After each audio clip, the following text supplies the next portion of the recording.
My name is Kingsley May. I'm a business development consultant. I love sales because there was a time in my life I ran away from selling.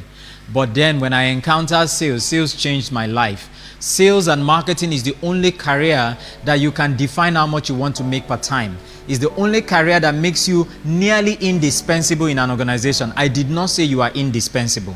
I say it makes you nearly indispensable in the sense that every organization are into business for the essence of selling and making profit. Yes or yes? Every business is in business to sell. Yes or yes? Anybody that helps you to sell, will you joke with that person? Hello, will you joke with that person? It means that if you as a person, you are able to help any organization sell more, you become valuable in that organization. So if the whole essence of being in business is so that you can produce a product, you can create a service that people will buy, isn't it important that you should learn how to sell? You should pay to learn how to sell.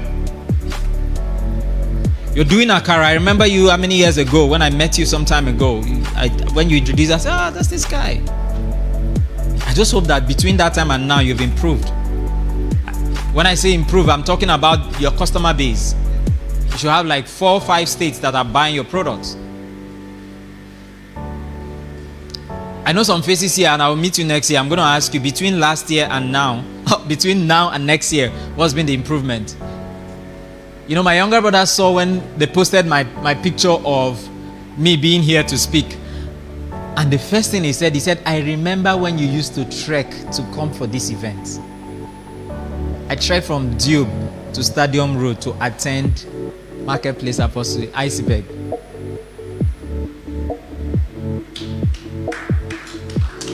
Thank you. A few years down the line, I'm here now sharing my knowledge. So marketing and selling is very important. And so never get tired of selling. Never get tired of learning what to do to market. Whether you are making, I went downstairs and I saw some people making bags. You don't know how I felt just knowing that people were the one making. You know, I still used to feel that it's machines and it's all these bags, they are not made here, they import them. I know they're imported bags, right? But that it's made in Nigeria, made in Port Harcourt, made in the South, it got me so excited. But then I became sad because you are not in the business of making bags, you are in the business of selling bags. You are not in the business of baking cake, you are in the business of selling cakes. You are not in the business of making a beautiful, how do you guys call it, bespoke? You call it what? Bespoke fashion wares. No, you are in the business of selling bespoke fashion wares. So when you are done artistifying the clothes, you are done beautifying and icing and decorating the cake. If you don't sell that cake, you've lost money. Yes or yes? So learning about selling and marketing should be a priority. If you're reading a book, 2 books in a month as a CEO, as a business owner, as a staff of any organization, one of the things you should read a lot is about marketing. You should know the top salespeople in the world. You can't be in real estate and you don't know Grant Cardone. You can't be in consulting and public speaking and you don't know Anthony Robbins.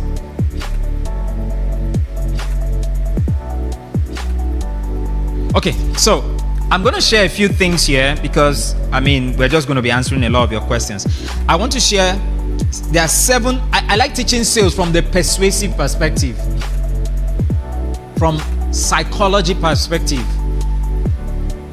Because when I market what I market, I try to market it in a way that I'm not telling you, but you want to buy. Human beings are made of emotional beings. There's a psychology part of a human being, and we are made of that part. The psychology, the emotions, the logic. People buy things to satisfy their emotional agenda, and then they use logic to balance it out. Write that down. I'm going to explain. People buy things to satisfy their emotional agenda, and they use logic to reason and balance it out. The reason why you wear the kind of clothes you're wearing is not just because you want to cover your nakedness. Yes or yes? Because if it was just to cover your nakedness, man, you just buy any clothes and you wear. But you took time to select the quality of the material, the design. There's an emotional agenda you want to satisfy. You don't just want to wear another cloth. You wanted to wear a kind of clothes that speak a particular language of how your class and your feeling. So when you are selling, ask yourself, what is the emotional agenda of the people that are buying what I'm selling? When you understand the emotional agenda, you place the emotional agenda before them, and your marketing goes smooth.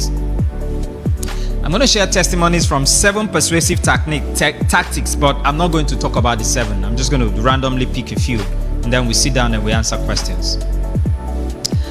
One time ago, I went to Lagos in 2018 to attend Daystar Leadership Academy training, DLA, with Sam Adeyemi. I've shared that story a lot of times with most of the people that have attended my sales class, but that's where my sales journey really began in 2018.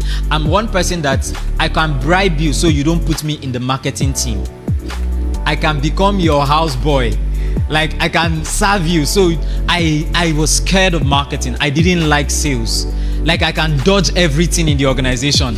In fact, reduce my salary, but don't put me under sales and marketing.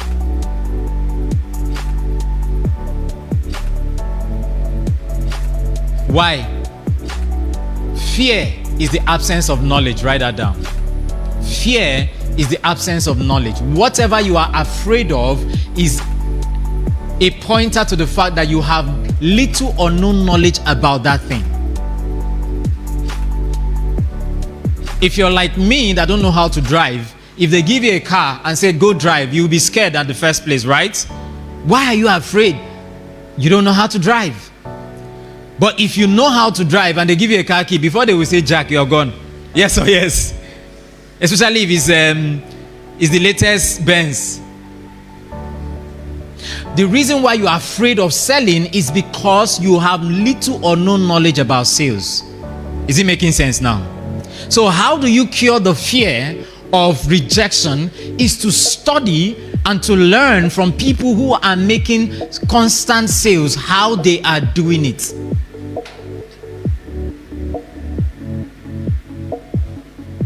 So in 2018, I went to Daystar Leadership Academy, and for 2 weeks, I sponsored myself. And while I was there, the budget I had, I found out that what I budgeted for was more than what I had in my pocket financially. So my money was reducing gradually, and I still had like 5 days to go. And I knew that if I don't beg, I will stay in Lagos. But I was ashamed to beg. How do you come for a conference like this? You are meeting people for the first time, and everybody's beginning to everybody's, you're bringing your A game when you're interacting. You know that kind of things. Now, when you come for an event like this, you don't want to say your own bad pass, Abi. You package small. And I was like, Kingsley, how do you start telling people, I came all the way from Port Harcourt, my transport is about to finish. Can you help me with transport? So that fear didn't even allow me to open my mouth. So I stood up during the break in one of the sessions and I strolled to the back. That's why when you come for a conference like this, intentionally go to the booth stand. Not just your own booth stand alone. Go to other people's booth stand and see what they are exhibiting so you can buy something. So I went to the back of the hall where we were having the session. And they were displaying books. Of course, books by Dr. Sam Adeyemi and a lot of other books. I saw one particular book and the title of the book caught my attention. I picked up the book and I looked at it and I asked the guy how much. The guy gave me a ridiculous price. It was less than $1. And I looked at the book. I said, why? He said, because we are selling out this stock. Pay attention. We are selling out what? This stock. it means that Dr. Sam Adeyemi has improved, or he has written another edition of this book. So we're selling off this one off the shelf. That's why we're selling it this low. Instantly, I calculated and I said, this is market for me. And I picked up my phone and I wrote down a list of 100 people that I know will need this book. If they were in Lagos with me, they will buy this book. And as I wrote their names down, I started calling them one by one. I said, guy, I've seen a book. I know you need this book. You really, really need this book. In fact, you have to get this book because number one, the book is going out of stock and you won't find it again in the market. Those calls that I made that day, instantly, I made close to 50,000 naira. Close to what? 50,000 naira. I was still in Lagos and I was making calls. They were transferring the money to my account. What was less than $1, I was selling it more like $10. I don't want to use the Naira equivalent because it's ridiculous. And I know they are recording. It was like $10. So I was making like times 10. See what marketing can do for you, right? You see what marketing can do. I was making like times 10. So as I was calling them, instantly, the money I needed to take me for the remaining 5 days, I got it instantly. From the money they paid, I bought the books that for the people that have ordered for it. I had enough money to take care of me in Lagos for the remaining days of my staying there, and I had enough money to bring me back. And guess what? I had more than enough, and I bought more copies. Remember, I had a list of 100 people, right? And then I came back to that. At the end of the day, I made over 150,000 naira selling that book. Now, it wasn't because I knew a lot about sales as at that time. It was out of a desperate situation of me being ashamed and afraid to go and beg people for what? So are you going to keep quiet and close your mouth and keep crying while your business is dying? What's the alternative to you? The same business you're struggling with, some people are making a lot of money from it. So there's persuasive techniques. Number one that you could use in selling, which of course Kale probably have shared about it. Number one is, write that down, is social proof. Social proof. Social proof. In marketing, social proof is a persuasive, powerful way you could use in selling your product. People don't buy from people they hate. Let me repeat that again. People don't buy from people they hate. So you must find a way to make people like you and like what you do. If people like you and like what you do, even if they don't have money to buy, they will market you without you knowing. And they're not even asking you for commission. People don't buy. People easily buy more when they know that other people are bought. Yes or yes? So social proof is that you are selling this thing and somebody bought. Don't keep quiet. As you came for this exhibition, people came down, they bought. Put it on your status. Wow, people came and they bought my product, and you put the sample. That's social proof. So in one of my books, my first book, Start Small, Sell Out, I had sold like 400 copies of the book. Hard copies. I've sold like 400. I've sold over close. Thank you. No, but we're still doing. We've done over 700 copies as at now. In fact, it's out of stock. We need to reprint.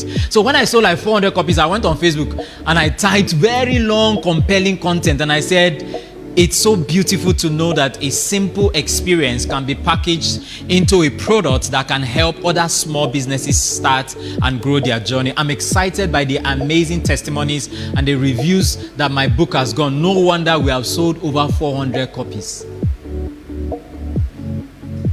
Did you see how I wrote that content? Guess what? I sold another 10 copies from those who read that content. So when you are selling your products, do use social proof. People are buying. Let other people that have not bought know that other people are doing what? Buying. You got alerts. Screenshot the alert. Remove your balance. Remove the name of the person. Post it on your status. New delivery. And when people buy, ask them to give review. Don't lobby them. If somebody give you a bad review, take it and improve upon it. Don't tell them, say something nice. So try and say something nice.